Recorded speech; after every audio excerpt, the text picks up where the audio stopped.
విజయవాడ నగరంలో ఉండేటువంటి trade unions అన్ని కలిసి ఈ ప్రెస్ మీట్ నిర్వహిస్తా ఉన్నాయి. ఈ ప్రెస్ మీట్ లో అన్ని కేంద్ర కార్మిక సంఘాలు పాల్గొంటున్నాయి. ముఖ్యంగా ఈ ప్రెస్ మీట్ కు సంబంధించి విషయము ఫిబ్రవరి 12వ తేదీన దేశవ్యాప్తంగా సార్వత్రిక సమ్మె సెంట్రల్ ట్రేడ్ యూనియన్స్ అన్ని పిలిపించాయి. కేంద్ర కార్మిక సంఘాలతో పాటు సంయుక్త కిసాన్ మోర్చా, వ్యవసాయ కార్మిక సంఘాలు, గ్రామీణ హర్తాలకు కూడా పిలిపించాయి. కాబట్టి సంయుక్తంగా అన్ని రైతు సంఘాలు, కార్మిక సంఘాలు, వ్యవసాయ సంఘాలన్నీ కలిసి సాగిస్తున్నటువంటి సమ్మె దేశంలో నరేంద్ర మోడీ ప్రభుత్వం మూడోసారి అధికారంలోకి వచ్చిన తర్వాత కార్మిక వర్గం పైన, రైతాంగం పైన తీవ్రమైనటువంటి కక్ష సాధింపు చర్య ధోరణిలో మరి ఉపక్రమిస్తూ ఉంది, పూనుకుంటా ఉంది. దానికి మరి గతంలో 3 నల్ల చట్టాలను తీసుకొచ్చి రైతులను ఇబ్బంది పెట్టి ఇక్కడ ఉన్నటువంటి భారతదేశంలో ఉన్నటువంటి భూమిని అంతా కూడా కార్పొరేట్ వర్గాలకు కట్టబెట్టడానికి ప్రయత్నం చేశారు. మరి రైతులు దాదాపు 2 సంవత్సరాల పాటు ఢిల్లీ సరిహద్దుల్లో ఆందోళన చేసి నిరసన తెలియజేసిన కారణంగా కాస్త ఎనిక్కి తగ్గి మోడీ రైతులకు క్షమాపణ చెప్పే పరిస్థితి వచ్చింది. మళ్ళీ తిరిగి ఇప్పుడు మూడోసారి అధికారంలోకి వచ్చిన తర్వాత కార్మిక వర్గంపై పడ్డాడు. కార్మిక వర్గం లేబరు కోడులను 44 కేంద్ర కార్మిక చట్టాలలో 29 చట్టాలను రద్దు చేసి 4 లేబర్ కోడులుగా తీసుకొచ్చి కార్మిక వర్గానికి స్వాతంత్రానికి పూర్వమే పోరాడి సాధించుకున్నటువంటి రాజ్యాంగ హక్కులన్నీ కూడా కాలరాయడానికి ఈనాడు ప్రయత్నం చేస్తున్నారు. అందులో భాగంగా 4 లేబర్ కోడ్లలో వేతన కోడ్ ఒకటి, సోషల్ సెక్యూరిటీ కోడ్ ఒకటి, తర్వాత పారిశ్రామిక సంబంధాల కోడ్ ఒకటి, occupational safety and work code ఒకటి. దీంట్లో దాదాపు 29 చట్టాలను మెర్జి చేసి కార్మికులకు సమ్మె చేసే హక్కు లేకుండా, మాట్లాడే హక్కు లేకుండా, సంఘం పెట్టుకునే హక్కు లేకుండా మరి ఇటువంటి హక్కులన్నీ కాళరాసే క్రమంలో మరి సమ్మె జరుగుతూ ఉంది. ఈ సమ్మెలో భారతదేశ వ్యాప్తంగా ఇప్పటికే దాదాపు 5 సమ్మెలు జరిగాయి. 2019 నుంచి కూడా ఈ కార్మిక చట్టాలు మార్చకూడదు, లేబర్ కోడ్లు తీసుకురాకూడదని కార్మిక సంఘాలు ముక్తఖండంతో ఒత్తుకుంటున్నా మరి లెక్క చేయకుండా అహంభావ పూరిత ధోరణిలో మరి ఈనాడు లేబర్ కోడ్లను మరి అమలు చేస్తున్నామని పోయిన సంవత్సరము నవంబర్ 21 నుంచి మరి నోటిఫికేషన్ ఇచ్చారు. మరి ఈ సంవత్సరం ఏప్రిల్ 1వ తేదీ నుంచి అమలు చేయడానికి పూనుకుంటున్నారు. కాబట్టి ఈ నేపథ్యంలో మేము కార్మిక సంఘాలుగా ఈ ప్రభుత్వ విధానాలను తీవ్రంగా వ్యతిరేకిస్తున్నాం. అదేవిధంగా చంద్రబాబు నాయుడు గారు కూడా మరి పైన కేంద్రము ఏ పాట పాడితే ఆ పల్లవి పాడడం ఈయనకు పరిపాటిగా మారింది. ఈరోజు రాష్ట్రంలో ఒక ప్రభుత్వ విధానాలు అంతా మొత్తం ప్రైవేటీకరణ. ఎక్కడ చూసినా P4 విధానం అంటాడు, మరి కొద్దిసేపు PPP విధానం అంటాడు. ఇవన్నీ మెడికల్ కాలేజీలన్నింటినీ ప్రైవేట్ వ్యక్తులకు దారాదత్తం చేస్తున్నాడు. కాబట్టి ఈయన కూడా అసెంబ్లీలో మరి 10 గంటలు 8 గంటల నుంచి పని దినాన్ని 10 గంటలు పెంచుతూ తీర్మానం చేశాడు. అందుకనే రేపు 11వ తేదీ నుంచి అసెంబ్లీ సమావేశాలు జరగబోతున్నాయి. మా నిరసన 12వ తేదీ ఉంది. తస్మాత్ జాగ్రత్త. చంద్రబాబు నాయుడు గారు మీరు ఇటువంటి విధానాలు ప్రయత్నం చేస్తే మరి మీరు మూల్యం చెల్లించుకోక తప్పదని హెచ్చరిస్తూ ఈ సమ్మెను కార్మిక వర్గం అంతా కూడా మరి రాష్ట్ర వ్యాప్తంగా ముఖ్యంగా విజయవాడ నగరంలో కార్మిక వర్గం అంతా కలిసి మరి రోడ్డుపైకి వచ్చి ఈ సమ్మెను జయప్రదం చేయాలని మీ ద్వారా కోరుతూ సెలవు తీసుకుంటాం. ఏ వెంకటేశ్వరరావు, CITU NTR జిల్లా ప్రెసిడెంట్. కేంద్ర ప్రభుత్వం తీసుకొచ్చిన 4 లేబర్ కోడ్లకు వ్యతిరేకంగా 4 లేబర్ కోడ్లను రద్దు చేయాలని, అదేవిధంగా కేంద్ర ప్రభుత్వం ఈ మధ్య కాలంలో తీసుకొచ్చిన విత్తన చట్టాన్ని రద్దు చేయాలని, దేశ ప్రజానీకం మీద పెద్ద ఎత్తున భారాలు మోపుతున్న విద్యుత్ సవరణ బిల్లుని వెనక్కి తీసుకోవాలనే డిమాండ్స్ తో దేశవ్యాప్తంగా కార్మిక వర్గం రేపు ఫిబ్రవరి 12వ తేదీన దేశవ్యాప్తంగా సమ్మెకు సిద్ధమైంది. దీనికి యావత్ ప్రజానీకం కూడా మద్దతు పలుకుతుంది. ఇప్పటికే కార్మిక సంఘాల ఆధ్వర్యంలో సమ్మె జయప్రదం కోసం ప్రచార కార్యక్రమాలు ఇవన్నీ జరుగుతూ ఉన్నాయి. ఈ సమ్మెని మనకు NTR జిల్లాలో రాష్ట్ర వ్యాప్తంగా కూడా జయప్రదం చేయటం కోసం కార్మిక సంఘాలన్నీ ఇప్పటికే ప్రయత్నాలు ముమ్మరం చేశాయి. ఈ సందర్భంలో మన విజయవాడ నగరంలో ఈ సమ్మె జయప్రదం చేయటం కోసం ఇప్పటికే అఖిలపక్ష కార్మిక సంఘాలన్నీ సమావేశమైనవి. ఈరోజు ప్రెస్ మీట్ ద్వారా మా ఆందోళనని ప్రజానీకానికి, కార్మిక వర్గానికి తెలియజేయాలని చెప్పి భావించాం. దాంట్లో భాగంగానే ఈరోజు ఈ ప్రెస్ మీట్ ద్వారా రేపు 3వ తేదీన జిల్లా నగర సదస్సు కార్మిక సంఘాల ఆధ్వర్యంలో 3వ తేదీన సదస్సు నిర్వహించాలని 6-7 తేదీల్లో ఫిబ్రవరి 6-7 తేదీల్లో నగర వ్యాప్తంగా 2 రోజుల పాటు కార్మికుల్ని చైతన్యవంతం చేసే దానికోసం ప్రచార జాథాలు నిర్వహించాలని 9వ తేదీన లెనిన్ సెంటర్ లో ప్రచార కార్యక్రమం నిర్వహించాలని అంతిమంగా 12వ తేదీన వేలాది మంది కార్మికులతో 1 టౌన్ రథం సెంటర్ నుంచి లెనిన్ సెంటర్ వరకు ప్రదర్శన సభ నిర్వహించాలని చెప్పి కార్మిక సంఘాలు నిర్ణయించి కేంద్ర ప్రభుత్వం ఏదైతే కార్మికులకు వ్యతిరేకంగా నిర్ణయాలు చేస్తుందో లేబర్ కోడ్స్ తీసుకొచ్చిందో వాటిలన్నిటిని ఉపసంహరించుకోవాలని చెప్పి ఈ సందర్భంలో డిమాండ్ చేస్తున్నాం. ఎప్పటికైనా కేంద్ర రాష్ట్ర ప్రభుత్వాలు కార్మిక వర్గ ఆగ్రహాన్ని చూసైనా సరే ఆ చట్టాలను లేబర్ కోడ్స్ వెనక్కి తీసుకోకపోతే భవిష్యత్తులో మరిన్ని పోరాటాలకి మరిన్ని సమ్మెలకు కూడా కార్మిక వర్గం సన్నద్ధం అవుతుంది. ఆ పరిస్థితిని కేంద్ర రాష్ట్ర ప్రభుత్వాలు తెచ్చుకోవద్దని చెప్పి కేంద్ర రాష్ట్ర ప్రభుత్వాలని హెచ్చరిస్తుంది.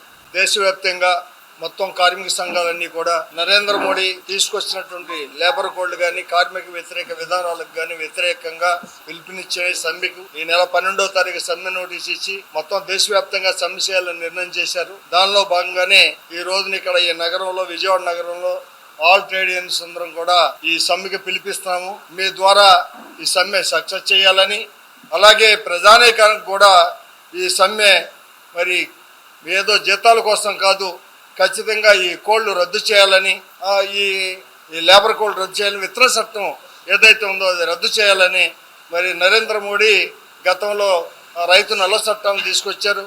వాళ్ళు అనేక పోరాటాలు చేసి మరి చేస్తే నరేంద్ర మోడీ గారు బ్యాక్ అయ్యారు.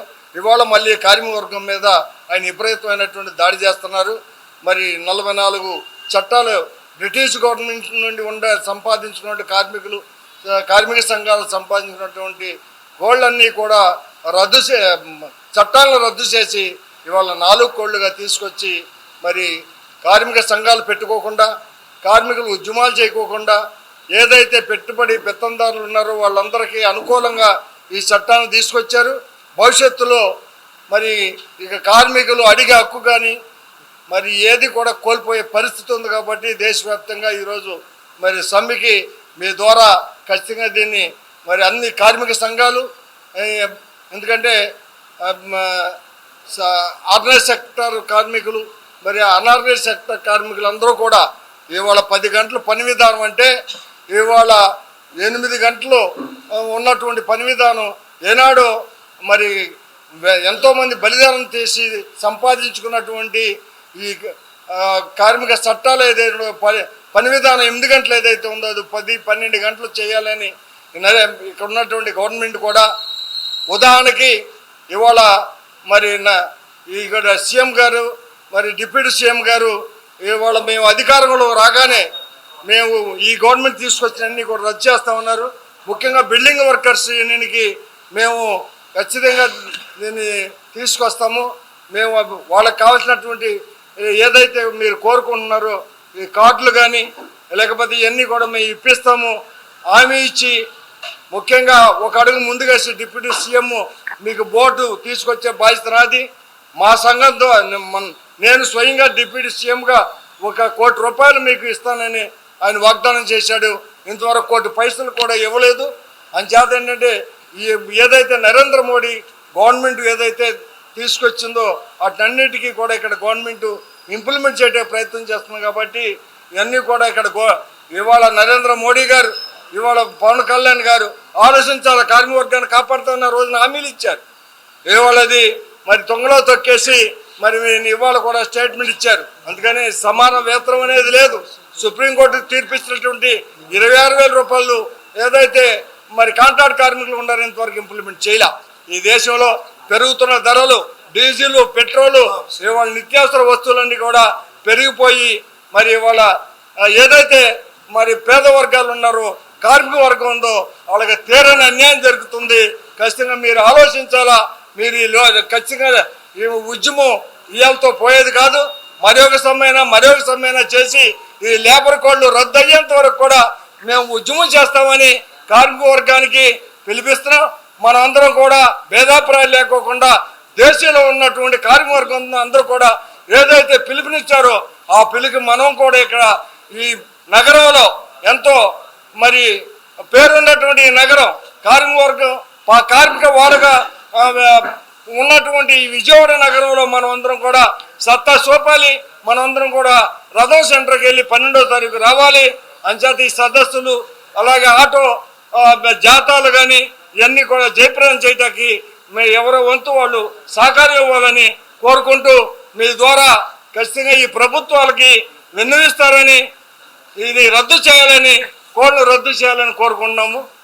ఈరోజు కేంద్రంలో రాష్ట్రంలో కార్మిక వ్యతిరేక ప్రభుత్వాలు, రైతు వ్యతిరేక విధానాలు అవలంబిస్తున్న నరేంద్ర మోడీ, కార్పొరేట్ శక్తులకు అనుకూలంగా ఉంటూ కార్పొరేట్ ఏజెంట్లుగా పనిచేస్తున్న నరేంద్ర మోడీ అనుయాయులు, అట్లాగే కేంద్రంలో చట్టం చేశారో లేదో రాష్ట్రంలో తగుదనమ్మా అంటూ నేనున్నానని చెప్పి చంద్రబాబు నాయుడు మార్చిన లేబర్ కోడ్లని చట్టాలని వెంటనే ఆంధ్ర రాష్ట్రంలో అమలు చేయడం, రేపు 12వ తారీఖు అమలు చేయడం వల్ల కార్మిక వర్గం చాలా ఇబ్బందులు పడతా ఉన్నారు. 12వ తారీఖు కేంద్ర కార్మిక సంఘాలు అన్నీ కలిపి కార్మికులు, రైతు కూలీలు అందరూ రేపు 12వ తారీఖున కేంద్ర రాష్ట్ర ప్రభుత్వాల లేబర్ కోడ్లకి అట్లాగే ప్రజా వ్యతిరేక విధానాలకి వ్యతిరేకంగా రేపు 12వ తారీఖు జరిగే సమ్మెలో IFT నుంచి కూడా అందరూ పాల్గొంటూ ఉంటారు. కార్మిక వర్గానికి కూడా అందరూ తెలియజేసేందుకు మీ నుంచి కంపల్సరీగా మీ అందరూ సమ్మెలో పాల్గొవాలని చెప్పేసి తెలియజేయటం. ఇప్పటికే దేశవ్యాప్తంగా సమ్మె నోటీసులు యాజమాన్యానికి అందజేసి ఫిబ్రవరి 12న సమ్మె జరగనుంది. ప్రధానంగా ఆంధ్రప్రదేశ్ రాష్ట్ర రాజధాని విజయవాడలో రథం సెంటర్ నుంచి లెనిన్ సెంటర్ ప్రదర్శన ఉంటుంది 12వ తారీఖు. ఆ తర్వాత బహిరంగ సభ అన్ని కేంద్ర కార్మిక సంఘాలు మాట్లాడతాయి. దీనికి ముందు నగరంలోని 3 నియోజకవర్గాల్లో జాతాలు ఉంటాయి. జాతాలన్నీ కూడా లెనిన్ సెంటర్కి చేరుకుంటాయి. అలాగే పెద్ద ఎత్తున వివిధ సంఘాల వారి సపరేట్గా కూడా కరపత్రాలు, పోస్టర్లు ఆవిష్కరిస్తున్నాం. వాటిని పెద్ద ఎత్తున ప్రచారం చేయాలని, 12 సమ్మె విజయవంతం చేయాలని మీ ద్వారా ప్రజలందరికీ విజ్ఞప్తి చేస్తున్నాం. పాత్రికేయ మిత్రులందరికీ కూడా నమస్కారం. ఈరోజు ఫిబ్రవరి 12కి సంబంధించి దేశవ్యాప్త సార్వత్రిక సమ్మెకి సంబంధించిన పిలుపు కోసం కేంద్ర కార్మిక సంఘాలన్నీ కూడా ఈరోజు ఇక్కడ పత్రికా సమావేశాన్ని నిర్వహిస్తూ ఉన్నాయి. మనం గత 5 సంవత్సరాల్లో ఇది 5వసారి దేశవ్యాప్త సార్వత్రిక సమ్మెకి వెళ్ళడం కార్మిక సంఘాలు. అయితే క్లుప్తంగా ఈ కార్మిక కోడ్లు ఏవైతే ఉన్నాయో వీటి సారాంశం చెప్పుకోవాలనుకుంటే 4 విషయాలు: ఎక్కువ పని గంటలు, ఎక్కువ పని, తక్కువ జీతం, తక్కువ సామాజిక భద్రత, అలాగే మరింత క్షీణమైన హక్కులు. ఇవి దీని సారాంశం. మొత్తంగా ఈ విషయాన్ని గత 4 సంవత్సరాలుగా విస్తృతంగా కార్మిక సంఘాలన్నీ కూడా కార్మికుల మధ్య ప్రచారం చేయడానికి ప్రయత్నం చేస్తూ ఉన్నాయి. 4 సార్లు దేశవ్యాప్త సార్వత్రిక సమ్మె జరిగింది. ప్రతిసారి కూడా మరింత మంది కార్మికులు సమ్మెలోకి దిగుతూ ఉన్నారు. అయితే ఈ లేబర్ కోడ్లతో పాటు దానికి బలం చేకూర్చి లేబర్ కోడ్ల ద్వారా కార్మికుల బేరసారాలాడే బలాన్ని తగ్గించడం కోసం ప్రభుత్వం ప్రయత్నం చేస్తూ ఉంది. దీనికి అనుగుణంగానే వ్యవసాయ బిల్లు కూడా VB గ్రామ్జీ చట్టం ఏదైతే ఉందో VB గ్రామ్జీ చట్టం తీసుకురావడం ద్వారా గ్రామాల్లో దొరికే పని ఏదైతే ఉందో ఆ పని తగ్గిపోవడం, పని గంటలు, పని దినాలు తగ్గడం ద్వారా, వేతనాలు తగ్గించడం ద్వారా ఎక్కువ మంది వ్యవసాయ కూలీలు పట్టణాలకు వచ్చి ఈ కార్పొరేట్లకి, కంపెనీలకి, పారిశ్రామిక కూలీలుగా తక్కువ జీతం కోసం ఎక్కువ పోటీ పడే విధంగా విధానాలను రూపొందిస్తూ ఉంది. ఇవన్నీ ఒకే సందర్భంలో రావడం, కార్మిక కోడ్లు కానీ, VB గ్రామ్జీ చట్టం తీసుకురావడం కానీ, వ్యవసాయ బిల్లు కానీ, సీడ్ బిల్లు కానీ ఇవన్నీ కూడా ఒకేసారి రావడం అనేది మొత్తంగా దేశవ్యాప్తంగా కార్మికులపైన, రైతులపైన దాడి. కాబట్టి ఈ సందర్భంగా ఈరోజు జరగబోతున్న ఫిబ్రవరి 12వ తారీఖు జరగబోతున్న దేశవ్యాప్త సార్వత్రిక సమ్మె ఏదైతే ఉందో ఇది మనందరికి కూడా ఒక అవకాశం. అధికారాన్ని చేతిలో పెట్టుకుని అడానీ, అంబానీలు, కార్పొరేట్ కంపెనీలు, పెట్టుబడిదారు వర్గం అంతా కూడా ఏ విధంగా పైరువీల ద్వారా వాళ్ళకు అనుకూలమైన విధానాలు రూపొందించుకుంటుందో దానికి వ్యతిరేకంగా మనందరం కూడా బలం చూపించాల్సిన అవసరం ఉంది. మన వ్యతిరేకత చూపించాల్సిన అవసరం ఉంది. కాబట్టి ఈ విషయం తెలియజేయడం కోసం ఈరోజు పత్రికాముఖంగా మీ అందరి పత్రికల ద్వారా, మీడియా ద్వారా కార్మికులందరికీ, రైతులందరికీ కూడా మేము విజ్ఞప్తి చేస్తూ ఉన్నాం, ఇక్కడ ఉన్న కార్మిక సంఘాలు మొత్తం కూడా. కాబట్టి దీన్ని మీరు ఒక అవకాశంగా తీసుకుని ప్రతి ఒక్కళ్ళు కూడా ఫిబ్రవరి 12వ తారీఖున ఎక్కువ మంది సమ్మెలో పాల్గొని జయప్రదం చేయవలసిందిగా, ఒక సందేశాన్ని బలంగా ఈ కేంద్ర ప్రభుత్వానికి పంపించాల్సిందిగా మీ ద్వారా కోరుతున్నాం. నా పేరు ఉదయ్ కిరణ్, AICSTU రాష్ట్ర కార్యదర్శి.